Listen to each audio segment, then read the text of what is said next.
ایک ایسا فتویٰ جس نے مسلم تہذیب کو جہالت کے کفن میں لپیٹ کر رکھ دیا۔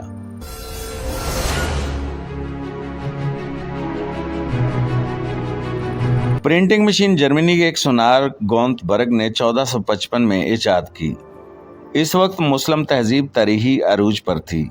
عثمانی خلافت کی عظیم سلطنت ایشیا میں شام، عراق، ایران، آرمینیا، آذربائیجان، اردن، سعودی عرب، یمن، مصر، تیونس، لیبیا، مراکو تک، اور یورپ میں یونان، روم، Bosnia, Bulgaria, Romania, Estonia, Hungary, Poland, Austria, Crimea تک پھیلی ہوئی تھی۔ مذہبی علماء نے فتویٰ دے دیا کہ پرنٹنگ مشین بدعت ہے، اس پر قرآن اور اسلامی کتابوں کا چھاپنا حرام ہے۔ عثمانی خلیفہ سلطان سلیم اول نے پرنٹنگ مشین کے استعمال پر موت کی سزا کا فرمان جاری کر دیا۔ مسلم ممالک پر یہ پابندی 362 سال برقرار رہی۔ ہاتھ سے لکھے نسخے چھاپاخانہ کا مقابلہ کیسے کرتے؟ کتابوں اور رسالوں کی فراوانی نے مغرب کو جدید علوم کا سمندر اور مسلم تہذیب کو بنجر سوچ کے جوہر میں تبدیل کر دیا۔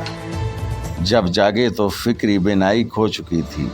آخر 1817 میں فتویٰ اٹھا لیا گیا، لیکن ان 450 سال کی پابندی نے مسلم تہذیب کی عقیدوں کا ذہنی غلام بنا دیا، از خود سوچنے کی صلاحیت سے محروم کر دیا۔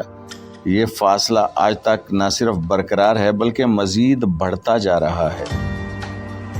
مقام حیرت ہے کہ مسلمانوں کو اس تہذیبی زیاں پر ملال بھی نہیں، نہ ہی یہ تاریخ نصاب میں پڑھائی جاتی ہے کہ نئی نسل سابقہ غلطیوں سے سبق سیکھ سکے۔